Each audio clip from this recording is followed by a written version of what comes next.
కత్తి సుత్తి. కత్తి కావాలా, సుత్తి కావాలా, కడవ కావాలా, నాగలి కావాలా? ఆగండి ఆగండి, రాగానే ఇలా ఎడాపెడా వాయించేస్తేలా? నేను తీసుకోవడానికి రాలా, ఇవ్వడానికి వచ్చాను. అతను గుడ్డ, రవి గుడ్డ, సుత్తి, చీరలు. ఏ సుత్తి? అవునే కత్తి. ఇంతవరకు బాగానే ఉన్నారుగా? అరే ఎగతాళిగా ఉందా? ఎగతాళి కాదు, ఈ చీరలో మా చేత్తో నేసినవి, మా చేత్తో అద్దినవి. పెద్ద పట్నం వెళ్ళి నువ్వు మా చీరలు మాకు తీసుకొచ్చావు, అందుకు నవ్వా. ఊరుకోండి ఊరుకోండి, మీరు నేసే చీరలు ఇంత ఖరీదు ఉంటాయి. కావాలంటే చూడండి మా కంపెనీ ముద్ర. ఒక్క చీర నేసినందుకు రాయుడు మీకు ఎంత ఇస్తున్నాడు? 5 రూపాయలు. గొప్ప ఎక్స్పర్ట్ అన్నమాట. అంటే దోపిడి.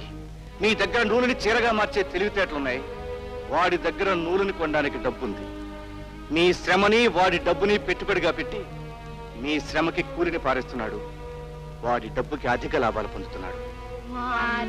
అయితే సంగతి మా వాళ్ళకి చెప్పేస్తాం. మీరు చేయాల్సింది అది కాదు. మీరంతా కలిసి ఒక సంఘంగా ఏర్పడితే మీ అందరి తరఫున నేను వెళ్ళి బ్యాంక్ నుంచి లోన్ తీసుకొచ్చి మీ చేతే పరిశ్రమ పెట్టిస్తాను. అప్పుడు మీరు కూలి వాళ్ళు కాదు, మీరే యజమానులు. ఎలా ఉందని ఆలోచన? స్వరాజ్యం, ప్రభా, సుందరి లాంటి ఒక 100 మంది నిరుద్యోగ స్త్రీలు రాయుడు గారి నాయకత్వంలో లోన్లు తీసుకుని నడుపుతున్నట్టు ఇందులో ఉంది. అంటే రాయుడు ఆ పరిశ్రమ తన సొంత డబ్బుతో పెట్టలేదన్నమాట.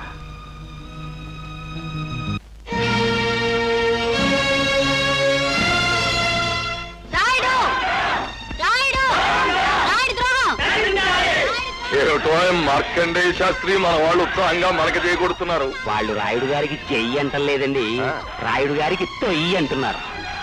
ఏమిరా, ఏం పోయే కాలం వచ్చింది వాళ్ళకి?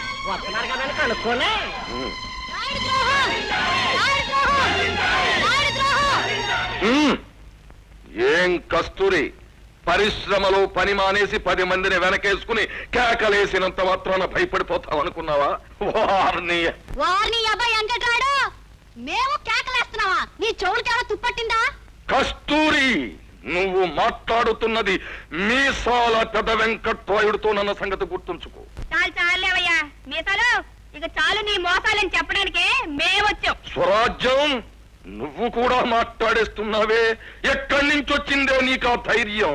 దాని పేరే స్వరాజ్యం, మాట్లాడే హక్కు దీనికే ఉంది. స్వరాజ్యం వచ్చింది ఈ దేశానికే కస్తూరి, అంతేకాని నా చేనేత పరిశ్రమలో కూలీ చేసుకునే ఈ స్వరాజ్యానికి కాదు. మేము కూలి వాళ్ళమా? మా పేరులతో డబ్బు తెచ్చుకుని నువ్వు పరిశ్రమ పెట్టుకోలేదు? రామరామ శివ శివ హరిహరి, ఎంత నింద, ఏవి దారుణం, ఎంత రాచకం. మీకు లేనిపోడేవెవరో కల్పించి చెప్పారు. ఇది నిజము అని రుజువు చేయగల పెద్ద మనిషి ఎవడైనా ఉంటే నా ముందుకు రమ్మనండి. నేనే రాయుడు, వీళ్ళు కూలి వాళ్ళు కాదు, ఈ పరిశ్రమలో భాగస్తులు అని నేనే చెప్పాను. ఓహో, ఇదంతా చేసింది నువ్వన్నమాట. ఏమమ్మా చీరలు నేసే చిలకమ్మల్లారా, ఇతగాడి మాటలు నమ్మి రెచ్చిపోయి నా మీదకే దండయాత్రకు వచ్చారన్నమాట. దండయాత్ర కాదు రాయుడు, నువ్వు చేసిన మోసాలు బయట పెట్టడానికి వచ్చాను. వాళ్ళకి చదువు రాదు కదా అని వాళ్ళ చేత వేలుముద్రలు వేయించుకుని వాళ్ళ పేర్ల మీద కోఆపరేటివ్ బ్యాంక్ లో లోన్లు తెచ్చి పరిశ్రమ పెట్టింది అబద్ధమా? రవి, ఏవో కూపీలు లాగి 4 రాళ్లు సంపాదించుకుంటున్న వీళ్ల జీవితాల్ని నాశనం చేయకు. నాకు కడుపు మండి పరిశ్రమను మూసేస్తే వీళ్ళాకలి నువ్వు తిట్టగలవా?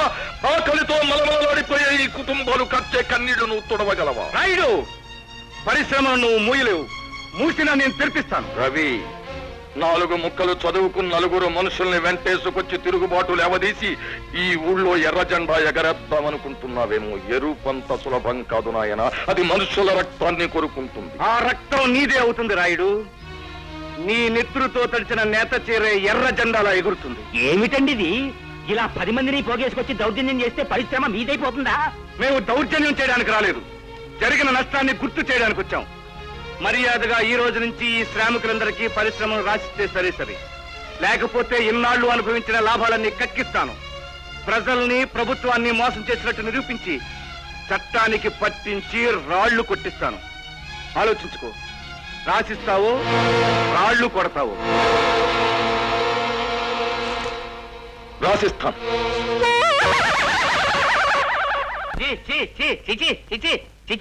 మొక్కోకుండానే తిరుపతి గుండె అయిపోయిందండి మీ పని. ఇంతకాలం బెమ్మన్న గారే అనుకున్నాను. ఆయన తమ్ముడు కూడా ఇవాళ మీకు రాక్షసులే తయారయ్యాడా? తయారైతే చూస్తూ ఊరుకుంటారా మీసాల పెద్ద వెంకటరాయుడు గారు? ఆ బ్రహ్మన్నకి ఆయన తమ్ముడికి మధ్యన చిచ్చు పెట్టి వాళ్ళిద్దరూ కొట్టుకుని చచ్చాక ధర్మపీఠం ఎక్కుతారు. ఏమండో మడిసాక బొందులో పేరమే కాదండు, కొన్ని ఈక్నెస్లు కూడా ఉంటాయి. ఆ సంగతి నాకు తెలుసు. కానీ బెమ్మన్న గారికి ఏ ఈక్నెస్లు లేవే. ఎక్కడ పెడతారు తగు? అలాగా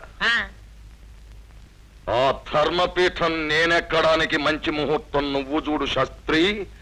ఆ బ్రహ్మన్న ఈక్నెస్ సంగతి నేను చూస్తా.